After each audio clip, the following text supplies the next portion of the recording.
Hello, Prime Minister Netanyahu. Thank you very much for agreeing to talk to me tonight. I've been reading your book, your new book, Bibi, My Story, and it weaves an interesting personal tale, familial tale, and political cultural tale all together. And there is one particular element of it I wanted to begin discussing with you that's, I think, of broad interest. One of the things I realized when I was reading was just how ignorant I am in some fundamental sense about the history of the development of the Jewish state of Israel. And I know that there's tremendous constant noise about issues as fundamental as Israel's right to exist even. And you start by talking about, in your book, you embark on explaining that, at least in some part, by talking about Herzl and his terror that anti-Semitism, that the rise of anti-Semitism in Europe was going to cause a catastrophe, which was obviously a justified terror.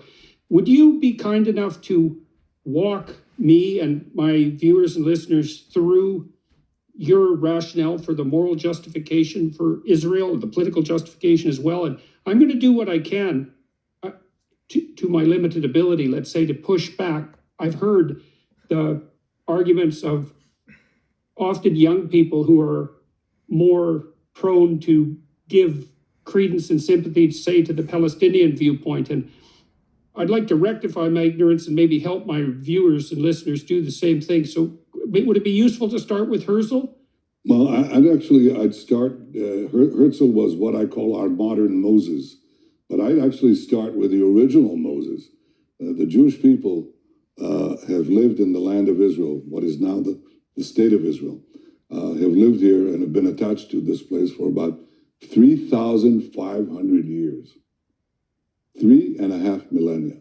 Now, for the first 2 millennia, roughly, of that time, we were living in what is described in a text commonly known as the Bible. So the Bible describes how the Jewish people lived on this land, were attached to this land, fought off conquerors, sometimes were conquered, but stayed on their land. And that continued for a very long time until roughly the 7th century, actually, after the birth of Christ, okay? For roughly 2,000 years. We were conquered by the Romans, we were conquered by the Byzantines. They did a lot of bad things to us, but they didn't really exile us, contrary to what people think, okay? The loss of our land actually occurred when the Arab conquest took place in the 7th century. The Arabs burst out from Arabia, and they did something that no other conqueror, not the Romans, not the Byzantines, not the Greeks before them, not Alexander the Great, nobody did before. They actually started taking over the land of the Jewish farmer. They brought in military colonies that took over the land. And gradually, over the next 2 centuries, the Jews became a minority in our land. So it is under the Arab conquest that the Jews lost their homeland. The Arabs were the colonials. The Jews were the natives dispossessed. Well, that happens in history. The Jews were dispossessed. We were flung to the far corners of the earth, suffered unimaginable suffering because we had no homeland. But we didn't disappear, and we never gave up the dream of coming back to our ancestral homeland. So generation after generation, the Jews could be in Warsaw, they could be in Yemen, they could be in China. And they said, next year in Jerusalem, we'll come back next year in Jerusalem.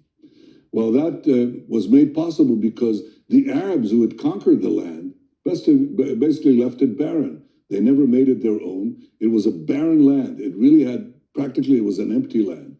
And in the 19th century, the idea of coming back next year in Jerusalem became a reality. By the way, in part because of Christian Zionist support for the idea of the Great Return.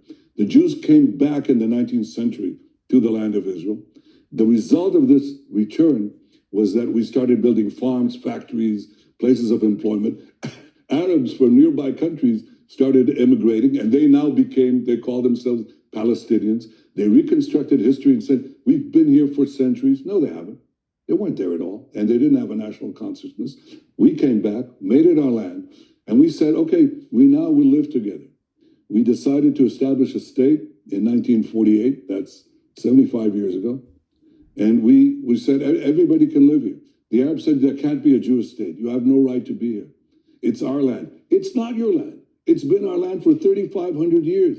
If you took over somebody's apartment, knocked them out, dispossessed them, and they never gave up the claim. They said it's our claim, and you left this barren dump, okay? And the families, the progeny of the people you kicked out, came back, rebuilt the house. You cannot come back and tell them you don't belong here. We're going to kick you out, especially since you're latecomers who've come to live in part of the house, which is what the so-called Palestinians are. Okay, we say to them, you can live here, we can live here, but it's our land, it's our state. And the reason this conflict continues is because the Palestinians, who represent the colonial powers, the Arab conquest of the Middle East and beyond, they're saying, you have no right for a Jewish state. Well, we do. If any people has any right to a state, if any people never gave up their dreams of returning to their ancestral home, if any people rebuilt their home from nothing, from barren, wasted land, it's the Jewish people. To tell them, you have suffered more than anyone else. You have never lost your dream of coming back and rebuilding your national life in your ancestral homeland. You have no right to be there. But the Arabs who are trying to destroy you, they have that right. That is a complete perversion of history and also a complete perversion of justice. The Jews belong to this land belongs to the Jews. The Palestinians are free to live here next to us, among us, but they're not free to demand the dissolution of the Jewish state. That is not justice, that is injustice. That's the shortest lecture I can give you about Jewish history.